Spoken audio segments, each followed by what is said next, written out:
John Travolta vowed never to love again after Kelly Preston's death. He honored his pledge for 4 years. On a movie set in April 2024, something changed. The 70-year-old actor broke his commitment after meeting someone. His kids begged him to try. Friends said Kelly would want this. However, the woman who changed everything was unexpected. His following scandal shook Hollywood more than any other. Dreamed of doing it in movies. You folks could answer that better than me, you think? John Travolta was born in Englewood, New Jersey, on February 18, 1954. His home life was chaotic. He was the youngest of 6. His father, Sam, worked long, dirty hours at a tire shop to feed the family. Helen, his mother, wanted to be a star and had done little radio and theatrical performances. She forced all her kids to act using her skills to pursue her dying goal. The small dwelling was constantly loud. There was no privacy. John and 2 brothers shared a bedroom. He learned to withstand pressure early in life despite its chaos. He learned to shine in chaos. It shocked everyone when Travolta made a decision at 16. He announced his withdrawal from school on a frigid November day in 1970. He saved money for months by missing meals and walking to work instead of taking the bus. He had $150 and a plan. He told his family over dinner that night. His father threw coffee. Mom wept for 3 days. His siblings begged him to stay.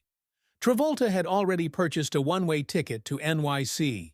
His suitcase had a few clothing and the actor's studio handbook on December 12th. After leaving swiftly, he taped his locker coat on the mirror for his brother to clean. Things didn't improve in NYC. Travolta was refused for 8 months.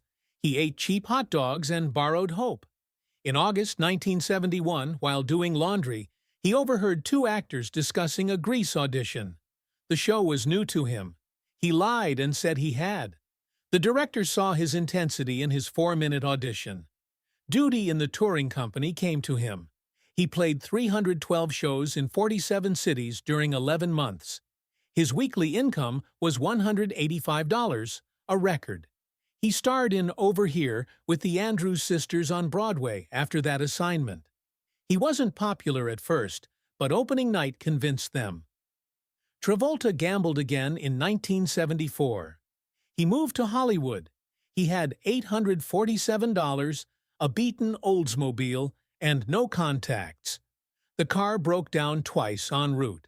After arriving, he slept in parking lots and showered at a gym for $3 a day. His first job was playing an unconscious accident victim on Emergency. He earned $75 for 47 seconds on screen. A one-liner on The Rookies followed. The going was tough. His great chance was unexpected. As he exited a failed audition, his agent called. The casting director wanted someone for a new show. Travolta ran across town 23 minutes late in the wrong outfit. He played Vinnie Barbarino on Welcome Back, Hotter. The show's September 9, 1975 premiere changed everything. Travolta became famous instantly. He studied Brooklyn teens for months to perfect the accent. He listened to high schoolers at Coney Island. Viewers believed he was local. He received almost 10,000 fan mails per week in 6 weeks. ABC hired 2 workers to read them all. His slogan, "Up your nose with a rubber hose," was everywhere. By Christmas, that line sold almost $2 million in shirts, stickers, and lunchboxes. Fame had a disadvantage. He was merely the wisecracking teen to directors. Serious roles were unattainable. The director rejected Barbarino for Saturday Night Fever after his audition. Travolta had to prove his worth beyond a slogan. Diana Hyland followed. While filming The Boy in the Plastic Bubble in 1976, Travolta met his mother character. She was 40, he was 22. Their bond was instant. Within weeks, they were together. People talked about the 18-year age gap non-stop.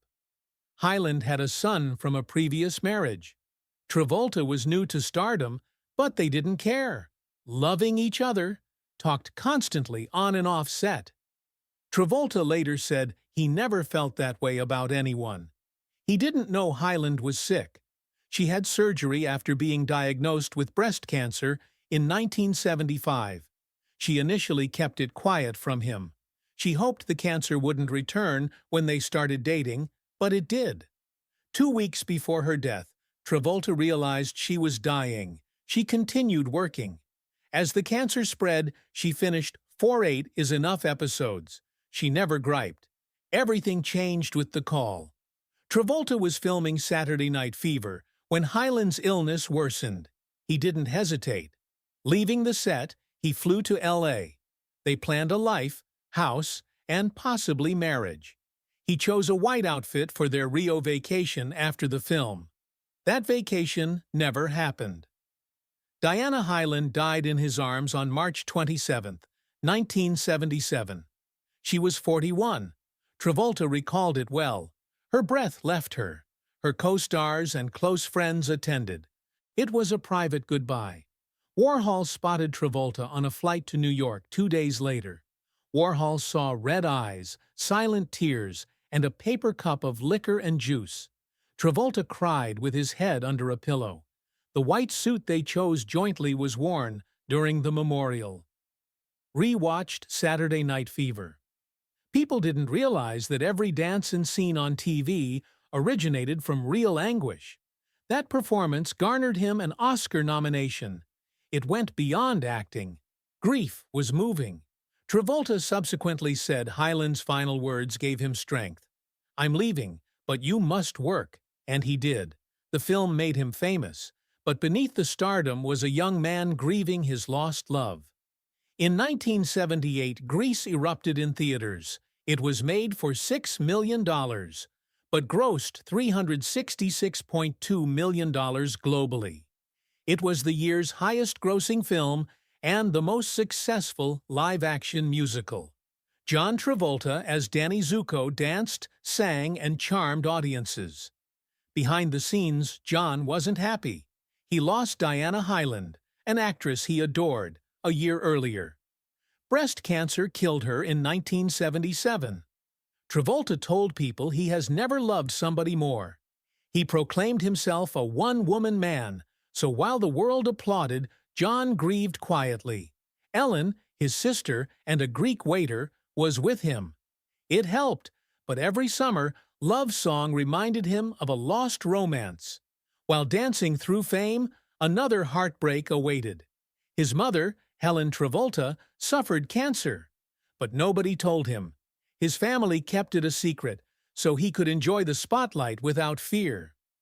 Helen constantly supported his career. Her Saturday Night Fever appearance was brief. She was proud, smiling at premieres and joking at parties while masking her misery. John was unaware that his mother was dying in a dream. The shock followed. Helen died December 3, 1978. She was 66. Just 20 months after Diana's death, his mother died. Grease kept breaking records. A superstar appeared. John felt absolutely alone. Pain was excruciating. 2 ladies he loved died of cancer. He wondered if love usually meant loss. Just when he believed things couldn't get worse, the family was shaken again. Sam Travolta, John's father, remarried 6 months following Helen's death. Everyone was shocked when Helen's nurse, who cared for her in her dying days, married. John considered it betrayal. It wasn't displayed. He was kind and quiet. But within, he was hurt and enraged. His mother hardly left. Father had moved on. The once solid family felt fractured. The wounds deepened. John worked through discomfort. He starred in Urban Cowboy 1980, looked promising. Country music was everywhere, and he played rugged young Texan Bud Davis. Movies made money. Something seemed odd about it, even if it started the American country frenzy. He played Tony Manero from Saturday Night Fever again, critics said. Nothing novel or daring. He repeated without developing. People gradually lost interest. They'd seen this. Staying Alive followed in 1983. The sequel to Saturday Night Fever bombed. Sylvester Stallone directed. The $22 million film grossed $127 million, but reviewers loathed it. Roger Ebert derided the extravagant dance.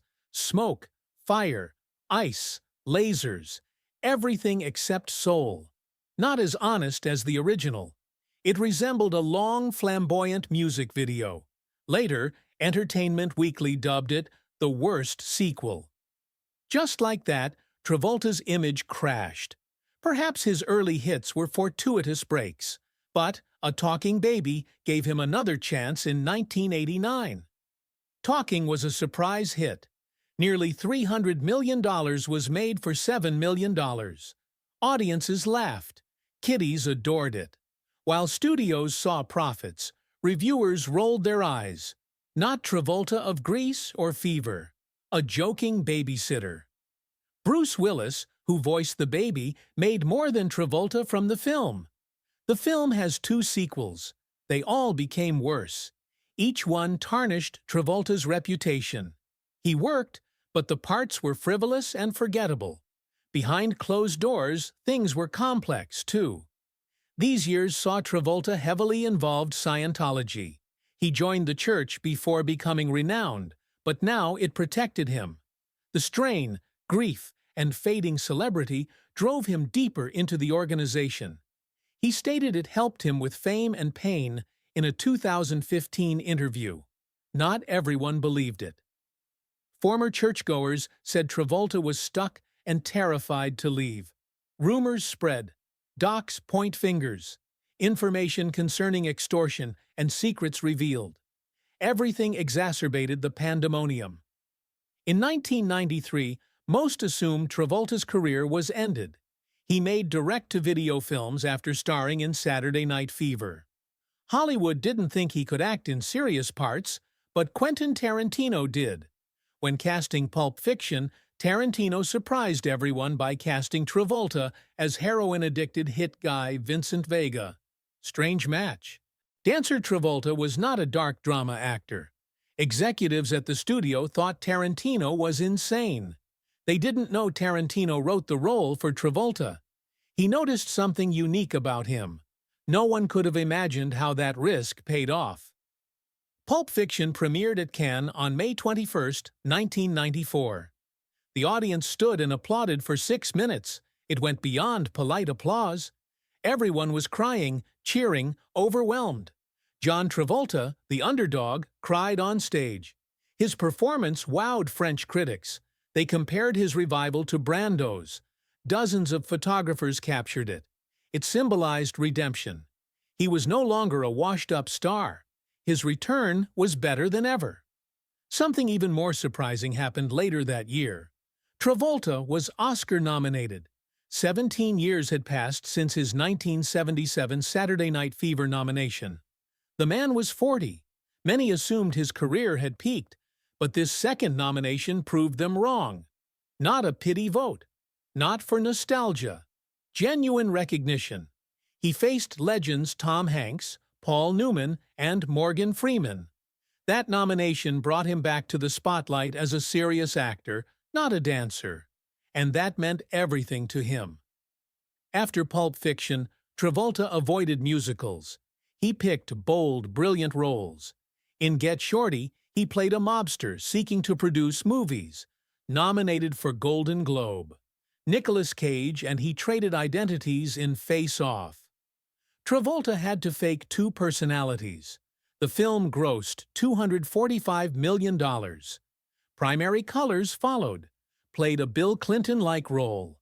It was delicate, strong, and unlike anything he had done before. He exhibited different talents in each job.